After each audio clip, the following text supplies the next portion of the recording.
Radio FM Magetan, Family Radio, radio keluarga Anda. Radio inspiratif dan informatif. Selamat siang, Assalamualaikum warahmatullahi wabarakatuh. Berjumpa kembali bersama Andra di kesempatan siang hari ini. Suatu di Cakrawala Siang, dan kita saat ini nggak sendirian. Ada waktu 1 jam nanti kita akan ngobrol-ngobrol dengan teman-teman dari Rumah Sakit Umum Daerah Dr. Saitiman Magetan, di mana saat ini sudah hadir tamu kita, yaitu Dr. Darmawan Budi Sulistyo. Selamat siang, dokter. Apa kabar? Alhamdulillah sehat ya. Selamat siang para pemirsa pendengar kasih.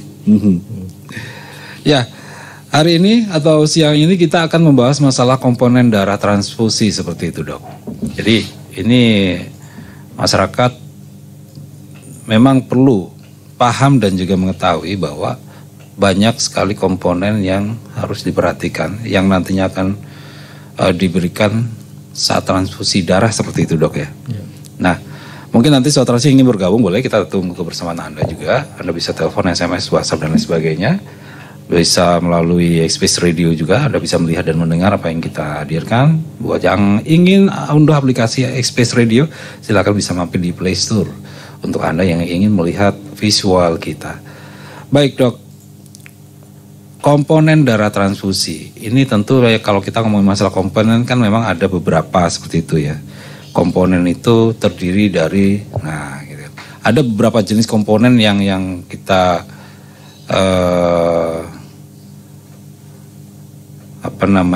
jenis komponen darah ya, jenis dari komponen darah yang perlu diketahui secara mendasar. Itu nanti kita bisa urai seperti itu, saudara bersama dokter Darmawan, yaitu ada darah utuh, kemudian trombosit, terus ada juga sel darah merah dan juga plasma beku segar seperti itu. Nah, dari beberapa komponen tadi, dok, ini kita bongkar satu-satu nih. Yang dimaksud darah utuh atau whole blood ini apa? Terus yang dimaksud sel darah merah ini seperti apa? Terus cara pemisahannya, cara penggunaannya, ataupun penggunaannya untuk apa aja. Nah, nanti bisa kita bahas bareng-bareng. Baik, dok. Sebagai pengawal, mungkin ada sesuatu hal yang memang harus disampaikan ke sahabat Rasi biar nanti tambah paham ini, monggo. Ya. Assalamualaikum warahmatullahi wabarakatuh. Selamat pagi, salam sejahtera. Terima kasih pada kesempatannya ini. Saya diberikan kesempatan untuk sifatnya sharing aja terkait dengan masalah judul yang disampaikan pada ini adalah komponen darah transfusi. Seperti kita pahami, sebenarnya darah itu yang ada di tubuh kita tuh sebenarnya sebagian besar terdiri 2 komponen besar. Ada sel maupun yang plasma atau cairan. Nah, sel itu terdiri daripada berbagai macam, dari sel eritrosit, sel leukosit, sel trombosit, ya kan? Yang sedangkan yang cairan atau plasma itu terdiri dari air elektrolit, terus protein-protein yang ada di dalamnya seperti kandungan imunoglobulin, koagulasi dan lain-lain. Pada intinya itu. Nah, kita ketahui bahwa seperti judul yang saya sampaikan, ini kan kaitannya ada hubungannya dengan komponen dan transfusi. Seperti hanya transfusi, kita di Rumah Sakit Magetan itu sudah juga melakukan praktek transfusi ya dalam kesehariannya dengan adanya bank darah di rumah sakit, dan tentunya sudah koordinasi dengan pihak UDD PMI Magetan, di mana kita sebagai tempat penyimpanan dan penyaluran, permintaan, penyimpanan dan penyaluran, dan PMI sebagai stoknya untuk menyediakan stok komponen darah itu sendiri. Seperti yang kita pahami, seperti yang saya sampaikan tadi, di rumah sakit kami pelaksanaan komponen darah itu memang masih terbatas. Yang ada hanya pemeriksaan whole blood, PRC maupun plasma. Tentunya ada juga pemeriksaan lain kayak plasma segar atau TC, trombosit, itu juga banyak permintaan dari teman sejawat DPJP, tapi kita kita tidak di mana kita ketahui PMI UGD Magetan masih belum siap ya terkait dengan pengadaan baik itu alat sarana prasarannya memang belum memadai, otomatis kita harus koordinasi dengan PMI di luar dari Magetan ya, biasanya di Madiun biasanya. Itu penyediaannya kita tetap masih bisa dilakukan penyediaannya. Ya, seperti kita ketahui bahwa dasar utama darah lengkap itu ada whole blood itu kandungannya seperti yang saya sampaikan tadi, komposisi dari sel maupun cairan tadi. Ada eritrositnya, ada leukositnya, ada trombositnya, ada air, elektrolit, protein-protein yang di dalam terkandung di dalamnya, faktor koagulasi maupun faktor imunoglobulin ya, dan lain-lainnya itu. Whole blood. Jadi whole blood itu biasanya yang diambil seperti teman-teman kita dari PMI mungkin melakukan setiap rutinitas ke tempat kami mungkin 3 bulan sekali, atau tempat lain juga sama halnya. Itu yang diambil adalah blood bloodnya dulu. Diambil tentunya dengan screening awal ya, pemeriksaan screening dari pasien, apakah pasien ini sudah aman untuk diperbolehkan untuk transfusi darah itu sendiri. Kalau sudah aman, dilakukan aftaf, nanti dikumpulkan terus dibawa ke UGD PMI untuk dilakukan proses. Nah, disinilah proses yang akan kita sampaikan di dalam PMI, UGD PMI itu punya alat-alat pendukung untuk memisahkan tadi yang saya maksud dengan centrifuge refrigerated namanya. Jadi dengan alat itu, dengan pemutaran tertentu, ya kan bisa memisahkan tadi jaringan komponen tadi. Dari whole blood bisa menjadi PRC, whole blood bisa jadi TC, jadi plasma gitu ya, dan lain-lain. Otomatis itu yang ingin disampaikan. Jadi asal usulnya dulu ya. Nah, dengan indikasi penggunaan blood itu kan namanya blood itu kan kandungan utuh dari komponen yang penuh gitu ya. Tentunya digunakan indikasinya untuk hal-hal khusus juga ya, misalnya pada kasus-kasus perdarahan yang bersifat masif, akut ya, penanganan segera. Tentunya dengan ada pengecualiannya di sini, misalnya kasus-kasus misalnya pasien yang punya kelainan jantung atau usia lanjut, ya ada gangguan ginjal dan lain-lain, itu tidak diperkenankan untuk menggunakan whole blood. Lain halnya PRC itu bagian dari whole blood yang dilakukan centrifuge tadi, akan diambil komponen yang dibutuhkan untuk kasus-kasus perdarahan yang sifatnya kronis, penyakit kronis seperti gagal ginjal kronis, ya penyakit jantung kronis dan lain-lain. Itu untuk asupan seperti tadi. TC juga begitu, pengambilannya juga dari whole blood dengan pemutaran khusus, jadi akan didapatkan komponen tertentu.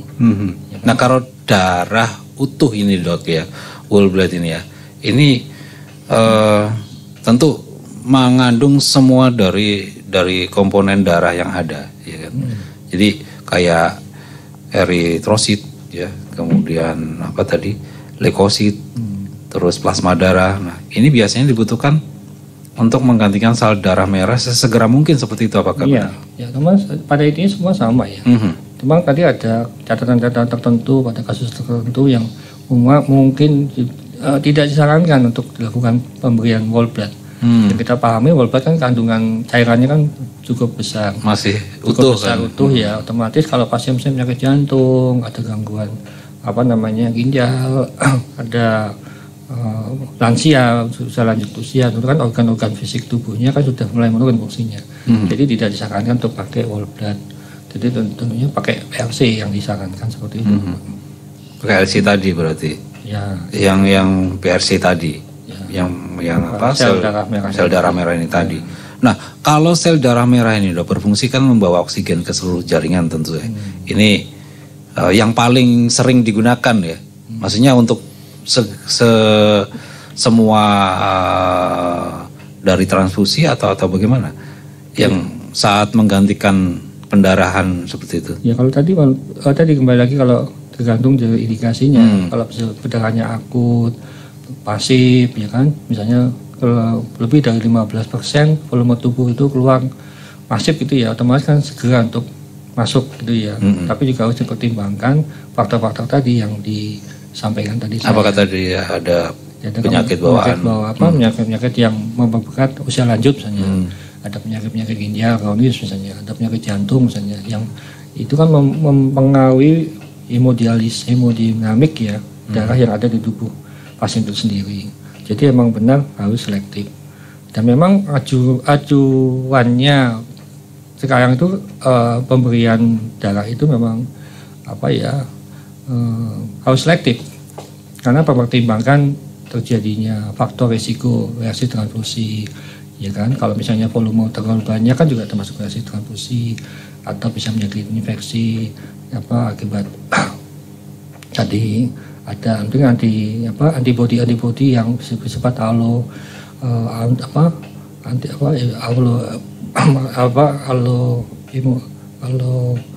antibodi tadi, otomatis tubuh kita yang mungkin kalau masukkan darah asing, tubuh kita kan ada kandungan antibodi, antigen, kan, otomatis masuk ke dalam tubuh kita. Kalau misalnya memang tidak sinkron sih nggak apa-apa, tapi kalau jangka panjang akan timbul reaksi-reaksi yang bisa dimungkinkan untuk terjadi reaksi transfusi. Otomatis ya memang digunakan transfusi itu memang sangat-sangat kalau memang dibutuhkan. Jadi ada indikasinya, misalnya perdarahan lebih dari 15%, ya kan. Kalau perdarahannya masih minim, misalnya kurang dari 15%, ya masih bisa dipakai cairan infus ya, kristaloid misalnya kayak. Jadi tidak harus transfusi darah gitu ya. Nggak harus transfusi darah. Nanti yang tahu nanti DBCP-nya terkait dengan klinisnya pasien itu sendiri. Ini perlu pakai transfusi darah apa tidak? Tentunya kan ada aturannya tadi, ada indikasinya. Oh ini memang harus, misalnya tadi perdarahan lebih dari 15% dari volume tubuh itu wajib.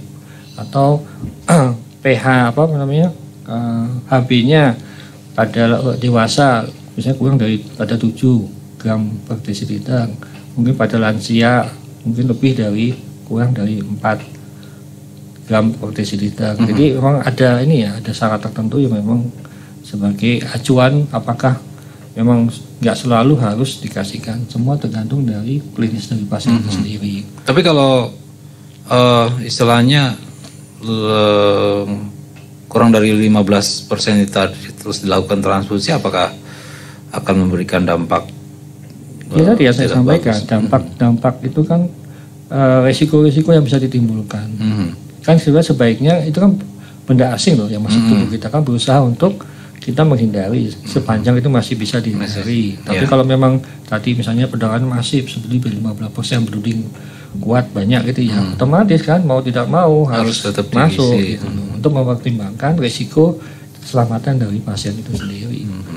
Pertimbangan seperti itu. Berarti memang tidak ya, istilahnya ini memang prosedur ataupun nanti ada SOP-nya, prosedur lengkap yang harus, ini pasien gini ya dikasihnya ini transfusi darah, nggak perlu pakai cairan aja misalnya, infus saja ya kan, atau dengan pengobatan-obatan tertentu. Nanti dokternya yang lebih paham nanti. Kalau untuk istilahnya mungkin cairan kayak infus kayak gitu, ini juga bisa menggantikan ya dok, fungsi ataupun dari darah yang ya keluar. Tadi kalau gitu, misalnya volumenya masih kurang daripada 15%, masih bisa masih tubuh masih bisa beradaptasi.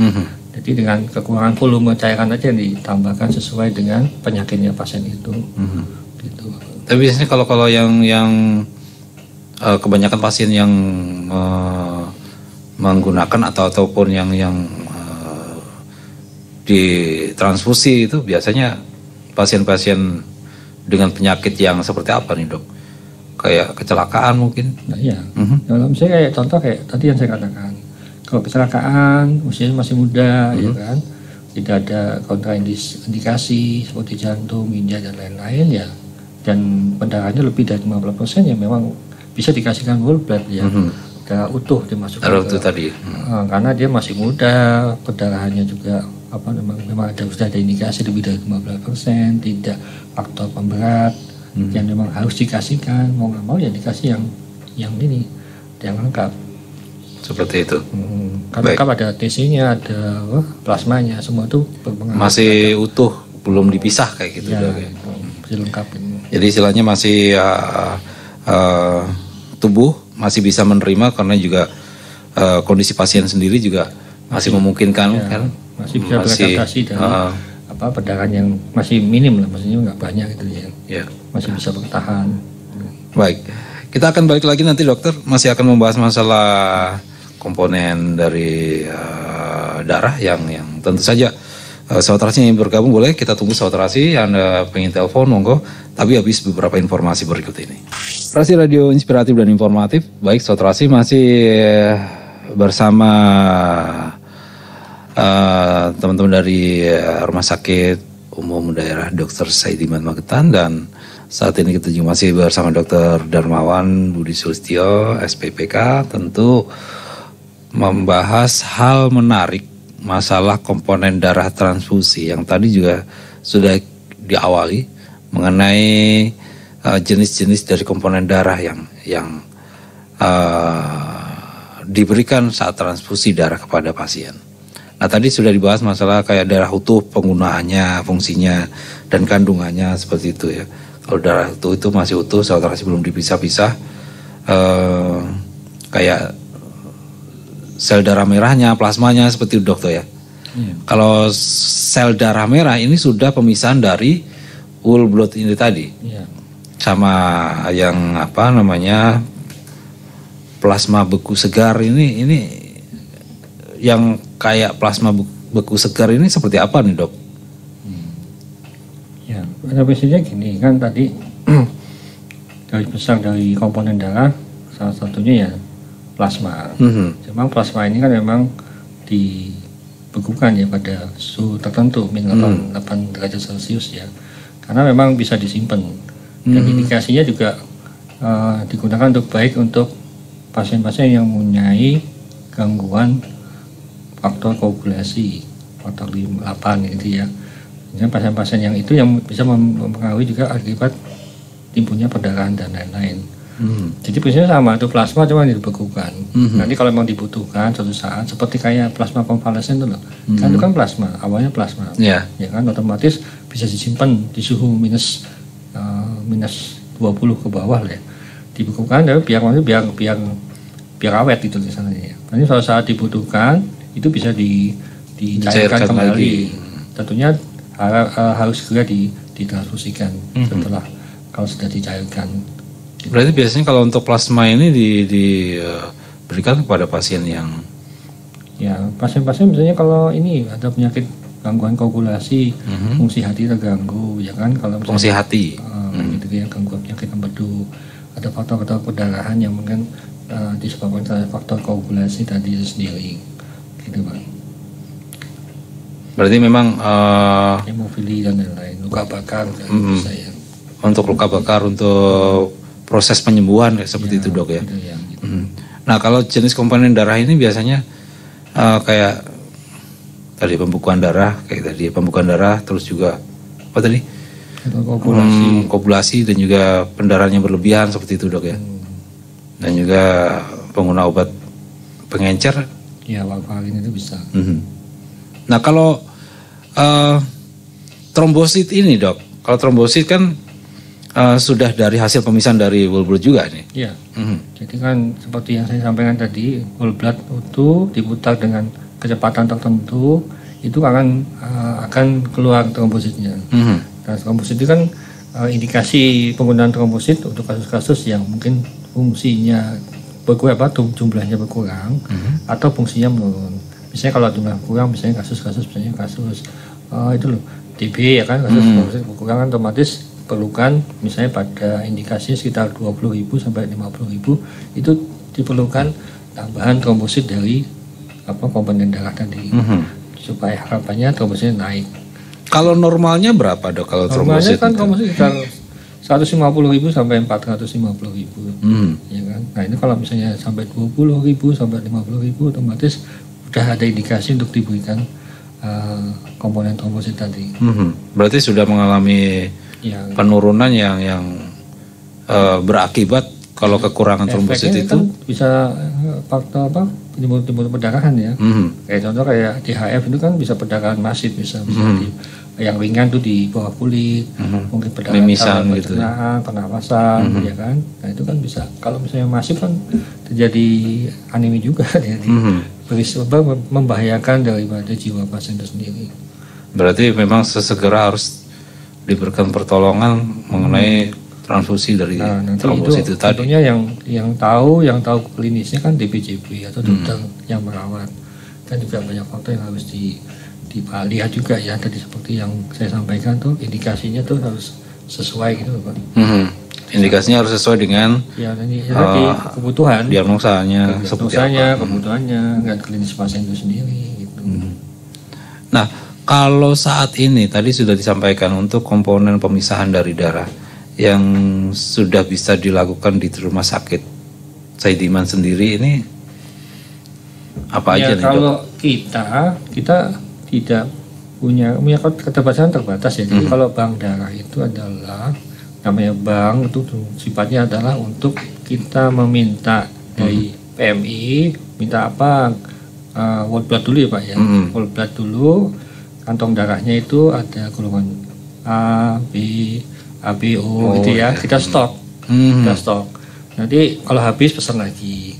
Ya, tergantung nanti butuh whole blood, ya udah kita lakukan data pendataan di awal, nama pasien ya kan, identitas dan lain-lain, contoh sampel dari pasien, tujuannya ada untuk melakukan crossmatch dengan donor yang kita punya. Misalnya kalau cocok sama-sama A, kita kasihkan dengan pasien A kan cocok crossmatch, ya dilakukan crossmatch juga ya. Misalnya match gitu ya, berarti kan cocok. Ya sudah, nanti dia butuh berapa kantong misalnya, butuh 2 kantong. Semua itu tidak kita lakukan pemisahan golongan darah dan crossmatch tadi supaya aman. Ya aman, kita kasihkan ke yang bersangkutan. Kalau pemisahan komponen darah kita masih belum ada alatnya. Kita hanya sifatnya tadi paling tidak ya whole blood tadi atau PRC atau plasma yang sifatnya bukan yang terbarukan ya. Jadi plasma yang dari hasil whole blood kita lakukan pendiaman kan jadi penurunan tuh. Nanti kita pakai plasma ekstraktor. Jadi kita pisahkan pakai kantong kosong, keluar plasmanya yang kuning tadi ke kantong yang kosong tadi, kan tinggal saluran eritrositnya tadi. Nah itu jadi PRC itu sifatnya manual. Tapi kalau mau yang memang sesuai legiatis ya, dengan alat khusus refrigerated centrifuge ya, diputar dengan kecepatan tertentu, dia akan lebih maksimal untuk mengambil memisahkan yang lebih maksimal. Yang sel darah merahnya itu tadi. Ya, dipisahkan dengan alat tertentu. Kalau kita masih di sini hanya terbatas. Memang bank darah itu kapasitasnya ya minimalis ya. Lain halnya kalau udah naik ke tingkat ke UTDRS itu mungkin lebih maksimal itu. Lebih lengkap untuk peralatannya sama juga. Sama kayak kita punya UDD yang ada di rumah sakit. Itu pun kan ada tentu dengan persyaratan tertentu ya. Ada syaratnya SDM-nya, sarana prasarananya yang menunjang alat-alatnya. Itu harus dipertimbangkan cost efektivitasnya. Karena kita pertimbangkan juga kan antara PMI dengan sini kan dekat. Ya. Kalau salah satu yang dulu waktu saya kuliah itu kan salah satu syarat untuk menjadi UTDRS itu mungkin jarak antara PMI dengan rumah sakit itu jauh sekali. Jaraknya. Pengalaman kayak saya di luar Jawa itu kan pasti jauh-jauh. Nah itu memang wajib hukumnya rumah sakit untuk ada UTDRS. Gitu. Berarti memang harus diperhatikan baik dari kayak jarak, terus lokasi juga, terus juga efektivitasnya harus memang benar diperhatikan juga ya. Kan memang perlu sarana prasarana SDM dan lain-lain ya, jumlahnya kan juga. Kalau kita hanya kan kalau PMI itu ya kita tahu dia kan aktif terjun ke lapangan. Tidak hanya menunggu, masalah nggak menunggu toh mencari sumber donor kan. Misalnya dia tiap 3 bulan dia datang ke Magetan. Dikumpulkan, diambil. Mungkin ke unit lain, ke sos mana atau di bank mana, dia udah ada hubungan ya. Kalau sejauh ini saya tahu untuk PMI Magetan ini jemput bola nih Dok. Iya. Jadi tiap tanggal sekian ini nanti di kecamatan ini, di sekolah ini, dia punya datanya. Ini. Kapan dia harus kembali ke sana? Itu. Jadi kan perlu sarana prasarana penunjang SDM ya. Iya. Yang benar mencukupi gitu. Jadi istilahnya memang kan itu kan secara rutin memang kan. Kalau orang katakan mau donor darah itu kan memang kalau nggak rutin kan ada efeknya nih dok. Mungkin wah aku donor, wah terus lupa jadwalnya sampai kapan itu nggak ada masalah. Enggak sih. Jadi kan kalau transfusi memang pertama banyak positifnya ya. Kalau kita transfusi kan otomatis ada sisi sosialnya, kemanusiaannya. Terus kedua untuk cek kesehatan diri kita sendiri. Karena tensinya ya kan, terus namanya HB segala macam atau penyakit penyerta IMLTD ya kan, HIV, hepatitis C. Bisa dilihat dari darahnya kan otomatis tadi. akan Terdeteksi ya. Nanti kalau misalnya si A itu donor ya kan, ternyata ada hepatitis C-nya atau B atau HIV ya gitu ya. Dia kan akan disampaikan orang itu. Akan ketahuan ya. Dengan ini setelah dicek ada ininya loh. Berarti kan dia tahu. Otomatis segera mencari pengobatan. Jadi untuk buat dia itu bagus. Berarti istilahnya selain untuk misinya kemanusiaan juga untuk selalu menjaga kesehatan diri sendiri kan. Bahkan ada penelitian ya saya baca itu kalau orang yang rutin otomatis kan ada pergantian FE yang perlu dikeluarkan loh ya. Yang dimana sebelumnya kan diproses di limpa. Nah otomatis meringankan beban organ tadi yang seharusnya diproses ternyata sudah diambil kan, volume yang harusnya diproses teringankan di organ tersebut Pak. Jadi tidak numpuk dan numpuk di dalam tubuh, dan itu kan juga berisiko terhadap kalau penelitian ya bisa penyakit jantung juga bisa, stroke ya bisa juga itu saya baca. Kalau terlalu numpuk banyak ya sesuatu yang berlebihan kan tidak sehat. Istilahnya organnya yang kewalahan kan. Kan organ punya, apalagi kalau sudah usianya semakin lanjut, fungsi organ itu kan makin menurun. Ya, beda kalau kita masih muda contohnya. Kita makan banyak pun nggak masalah. Tapi kalau udah usia 40 tahun ke atas, organ fungsi misalnya pankreasnya sudah menurun, kita makan banyak pun kan otomatis kecapean tuh organ pankreasnya kan. Insulinnya lama-lama intoleran, otomatis nggak kuat untuk makan. Ekstrimnya bisa rusak organ pankreasnya. Apalagi juga sudah jarang gerak gitu dok ya. Jarang olahraga, apalagi nggak pernah olahraga. Jadi biasanya pola hidup sehat lah ya. Yang dimakan, yang dipikir. Lah kalau idealnya nih dok, kalau orang katakan ingin donor darah, gitu, idealnya itu dilakukan berapa bulan sekali? Ya seperti ini umur eritrosit yang kurang lebih 120 hari. 120 hari berarti 4 bulan ya. 3 sampai 4 bulan. 3 sampai 4 bulan. Bisa dimungkinkan maksimal tuh 6 kali dalam setahun. Ya, kalau pakai biasa ya, tapi kalau pakai alat analisis itu bahkan lebih banyak, lebih bagus gitu loh. Berarti katakan standarnya idealnya dalam setahun 6 kali, maksimal 2 bulan sekali. Ya maksimal. Berarti itu kondisi fisiknya juga sih. Harus dilihat dari kondisi. Kan, sebelum dia transfusi kan harus di tensi, HB ya kan, terus di screening awal dulu. Itu mau kondisi sehat apa enggak? Kan nggak mungkin kondisi sakit terus dia pengen tetap transfusi kan mungkin bisa. Itu nanti malah darahnya nggak bisa dimanfaatkan gimana dok? Kalau kondisi lagi sakit kan otomatis juga mempengaruhi dari kualitas darah yang. Ya pasti terhadap dirinya dia sangat berisiko juga ya. Kan imunitasnya masih tidak baik-baik saja. Otomatis itu sudah baik mau dia menyumbang ke orang lain kan berisiko gitu. Sebaiknya ditunda sampai dia sampai kondisi sehat, fit gitu. Gitu. Baru ikut donor gitu kan. Nah, Saudara Rasi, ngomong masalah donor nih, Saudara Rasi, kalau memang juga Anda ingin berdonor boleh di MT Haryono ini ada kantornya. Jadi karena ini juga misinya apa ya dok, kemanusiaan ya. Ini menolong sesama yang membutuhkan dari setetes darah Anda kan begitu. Kalau di rumah sakit bisa nggak nih dok? Apanya? Donor darah. Ya ada bisa ya? Bisa, maksudnya nanti khususnya kalau yang sudah ya teman-teman dikoordinir bagian penunjang itu otomatis setiap bulan siapa yang mau daftar nih nanti besok hari misalnya hari Senin akan ada pengunjungan PMI untuk daftar donor darah seperti biasanya kan ada catatannya mungkin dia kembali lagi tanggal berapa bulan apa kan kembali rutin ya kan otomatis ya kita kan kata-kata juga senang-senang aja sih banyak yang maksudnya ini ya berpartisipasinya masyarakat. sangat baik gitu loh. Hmm. Ya kan otomatis ya tadi. Jadi baik. kesadaran masyarakat untuk menolong sesama gitu, Dan untuk kesehatan diri juga. untuk menjaga kesehatan diri sendiri juga kan. Nah, kalau kembali ke masalah komponen darah tadi, Dok, kayak persiapan kan memang kayak tadi ya, screening, tes darah, terus jenis darahnya kan, gitu. Kan nggak mungkin A dikasih A dikasih B, Iya. nggak match kan akhirnya. Tapi kalau untuk darah yang bisa dipakai untuk semua itu apa? Oh iya, Dok ya. Ya itu kan sifatnya universal ya. Universal ya. Jadi bisa Bisa untuk semua. Tapi memang itu sifatnya apa? Emergensi lah istilahnya ya. Kalau nggak ada pilihan lain gitu istilahnya. Itu bisa deh. Itu bisa. Tapi sarannya sebaiknya sama. Harus sama dengan Harus sama yang golongannya. dorong darah yang pasien dengan donor atau resipien dengan pasien itu sendiri.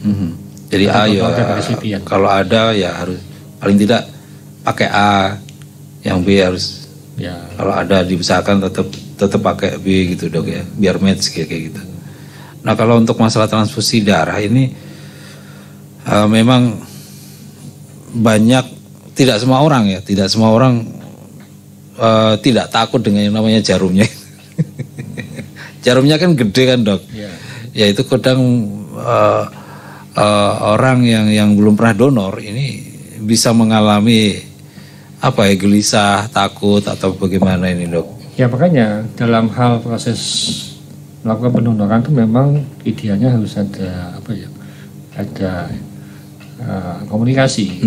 Jadi misalnya Bapak A itu mau donor darah, kita harus memberikan informasi. Edukasi ya. Pak, nanti Bapak akan dilakukan tindakannya A, B, C, Z gitu ya. Akan dilakukan screening ya kan, screening awal, terus nanti persiapan pengambilan aftafnya tadi, tentunya dengan teknik yang SOP yang sudah standar, aseptik ya, antiseptiknya ya, untuk mencegah terjadinya infeksi ikutan ya, infeksi nosokomial akibat 3 higienis tuh. Karena memang kalau kita tidak reaktif kan kulit kita juga banyak kuman-kuman nih.